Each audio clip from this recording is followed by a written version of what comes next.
Good morning, everybody. Glad you're here today. Hope you're having a good weekend, or off to a good start at least. And appreciate you taking a few moments here. If you will, like, share, comment on the post, and then you can join me in First John chapter 5, verse number 7. Many times as as a preacher, and I'm sure most preachers would say the same thing, when it comes to teaching, preaching, we bite off more than we can chew. We take too big a passage and can't adequately deal with everything that is there. It may appear and may be very correct that in this situation I haven't bitten off enough. As I broke down how I wanted to move through this letter, took this little verse 7, all by itself, and in hindsight, maybe should have thought that decision through a little better. But it really is actually, while it's just a few words, there's a huge statement here. Verse 7 says, "For there are three that testify." That's it. It's all we're going to cover today. For there are three that testify. There are three witnesses in heaven, John says, who authenticate the truth of Jesus Christ being the Son of God. I think most of you would agree that if three credible witnesses go into a courtroom and say, I saw him do it, there's probably a pretty good chance that you're going to be convicted. And John says here there are three that step forward who testify to Jesus Christ being the Son of God. Obviously, we are somewhat aware of who those three are. One would be the Father. How does the Father bear that witness? How does he testify?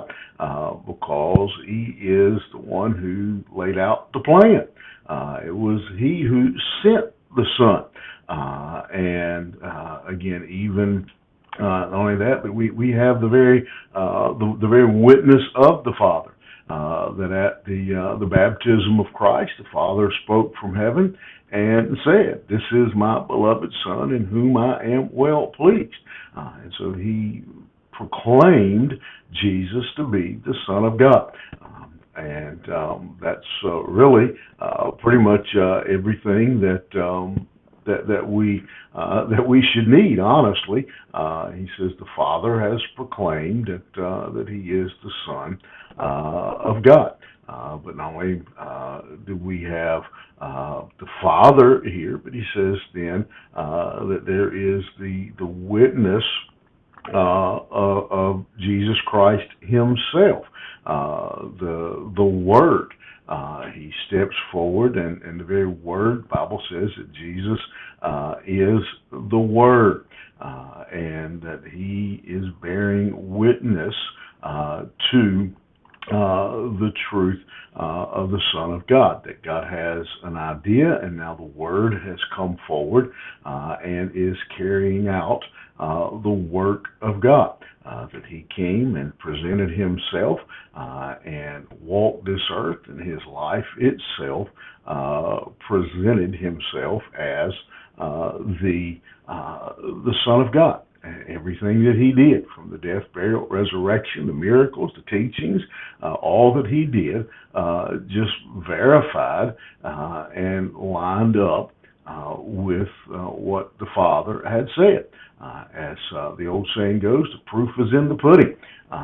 And he, the Son, the life that he lived on this earth, verified that. There's nothing that you can point to that takes away from that truth. And then finally, obviously, the Spirit. We're going to elaborate on these a little bit more moving forward.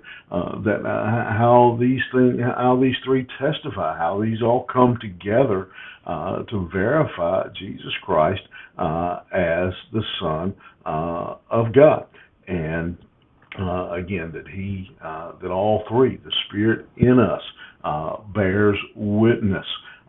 to that truth. And so he says, here are three solid witnesses that step forward and verify, speak of the authenticity of the Son of God, of Jesus Christ as the Messiah, the Son of God, the Savior of the world. And why that matters is because then what is our testimony? What does our life say in response to that testimony? Again, just as in a courtroom, if three valid witnesses were to step forward and to testify, I observed, I personally witnessed that person, the accused, robbed the bank. I saw it with my own two eyes. Then what happens is, if you're like me, you've watched enough Perry Mason and Matlock, you know how this goes. After those witnesses give their testimony, then the question comes to the jury, okay, what do you say? Did he do it or did he not do it? And that jury deliberates and says, well, the witnesses saw it. They said they watched him do it. Therefore, he is guilty.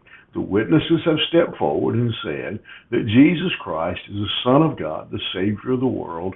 The question now has been given to the jury. And you, my friends, are the jury. What will you do with this man named Jesus, who the witnesses say is the Son of God, the Messiah? Will you accept him as your Savior? Will you live for him, or will you reject him? That is the question that is in front of you, the jury, today. Who do you say Jesus is? Think about it. Have a good day. We'll see you here Monday morning.